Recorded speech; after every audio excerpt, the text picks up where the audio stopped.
प्रभु यीशु मसीह के मधुर और मीठे नाम में इस मार्च के नए महीने में हम आप सब अपम के श्रोताओं का स्वागत करते हैं। आज के दिन के लिए जो वचन है वो लिया गया है अय्यूब की पुस्तक उसका 23 अध्याय उसका 10 पद। वचन इस प्रकार से कहता है, परंतु वह जानता है कि मैं कैसी चाल चला हूँ, और जब वह मुझे तालेगा तब मैं सोने के समान निकलूंगा। प्रभु में मेरे प्रिय लोगों, अय्यूब का मार्ग कोई समझ नहीं सका। अगर हम उसके जीवन के बारे में पढ़ेंगे तो हमें पता चलता है कि उसकी पत्नी ने उसे श्राप दे दिया और उसके मित्रों ने उसे बहुत सारी सलाह दिया और उसको पीड़ा में छोड़ दिया। उसका क्लेश और उसकी स्थिति बद से बदतर होती गई, लेकिन फिर भी वह परमेश्वर के बारे में यह कहता है कि परंतु वह अर्थात परमेश्वर जानता है कि मैं कैसी चाल चला हूं, और जब वह मुझे तालेगा तब मैं सोने के समान निकलूंगा। अर्थात वो निश्चित था कि ये परीक्षा जो है वो परमेश्वर की ओर से है, और जब ये चीजें खत्म हो जाएंगी तो वह सोने के समान चमकता हुआ निकलेगा। ऐसा ही शायद यहोवा ने मूसा से भी कहा, निर्गमन की पुस्तक उसका 3 अध्याय उसके 7वें पद में, जहां पे परमेश्वर ने मूसा से कहा कि मैंने अपनी प्रजा के लोग जो मिस्र में हैं उनके दुख को निश्चय देखा है, और उनकी जो चिल्लाहट या परिश्रम करने वाले के कारण होती है उसको भी मैंने सुना है, और उनकी पीड़ा पर मैंने चित्त लगाया है। प्रभु मेरे प्रिय लोगों, इन सब पदों से आज के दिन मैं आपको ये याद दिलाना चाहता हूं कि हम जिस भी परेशानियों से होकर गुजरे, हमारे जीवन का पहलू कुछ भी क्यों ना हो, परमेश्वर हर पहलुओं से वाकिफ है। वो हमारी सारी परिस्थितियों को जानता है।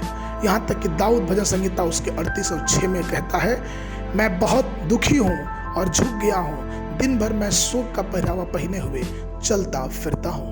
दाऊद ये सारी बातें परमेश्वर के सामने कहता था, लेकिन यहोवा जो है वो दाऊद के अपमान को जानता था। वो जानता था कि दाऊद जो है वो अभिषिक्त किया हुआ दास है, और ठीक इसीलिए परमेश्वर ने नियमित समय पे उसके शत्रुओं के सामने उसके लिए मेज बिछाया। एक घटना है जो कि कही जाती है कि जब जॉर्ज वॉशिंगटन, जो संयुक्त राज्य अमेरिका की स्थापना की, जिन्होंने एक बार वो गृह युद्ध में फंस गए और बहुत बुरी तरह से युद्ध चल रहा था, और ऐसा हुआ कि उनके दुश्मनों ने उनका पीछा कर लिया।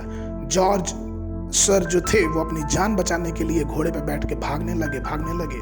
उनके जो दुश्मन थे उनका पीछा करते रहे, और अचानक शाम हो गई और रात हो गई, और रात अभी होने वाली थी। तब तक उनकी जो घोड़े जो दौड़ रहा था, दौड़ते दौड़ते वो घोड़ा एक नदी के किनारे पहुंचा, और जब वो नदी के किनारे पहुंचा, चूंकि कड़ाके की सर्दी थी, तो वो नदी जो थी वो बहुत बुरी तरह से बर्फ में ढकी हुई थी। उसका जो पानी था, ऊपरी सतह जो था वो बर्फ से भर गया था, वो बंद हो गया था। और जब वो नदी के किनारे पहुंचे तो उन्होंने देखा कि अब तो कोई रास्ता नहीं है कि मैं इस पार जा सकूं, अब तो मेरे दुश्मन मुझे पकड़ लेंगे और मुझे मौत के घाट उतार देंगे। लेकिन प्रियो, इतिहास ये बताता है कि उस समय जॉर्ज सर ने घुटने टेक के परमेश्वर से प्रार्थना किया और परमेश्वर से अपने सारी बातों को कहा, और उसने कहा कि प्रभु, मैं इस नदी में छलांग लगाने जा रहा हूँ, मैं अपनी पूरी ताकत इसमें झोंकूंगा, मैं चाहता हूँ कि आप मेरी रक्षा करिए। और ऐसा ही हुआ।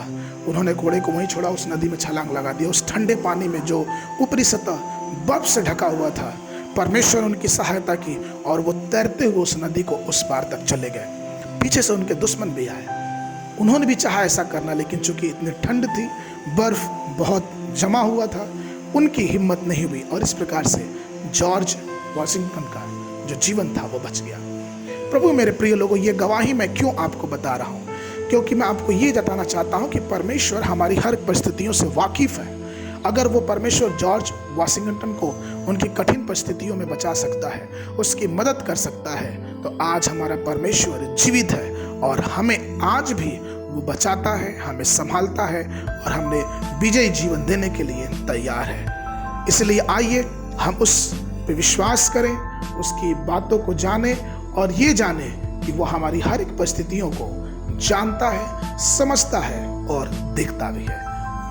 आज के मनन के लिए जो पद है वो लिया गया है 1 कुरिन्थियों की पत्री उसका 8 अध्याय उसका 3 पद। वचन इस प्रकार से कहता है, परंतु यदि कोई परमेश्वर से प्रेम रखता है तो उसे परमेश्वर पहचानता है। बाइबल अध्ययन के लिए सुबह के समय गिनती की पुस्तक उसका 20, 21, 22 और 23 अध्याय, और संध्या के समय मरकुस रचित सुसमाचार उसका 7 अध्याय। परमेश्वर आप सबको आशीष दे।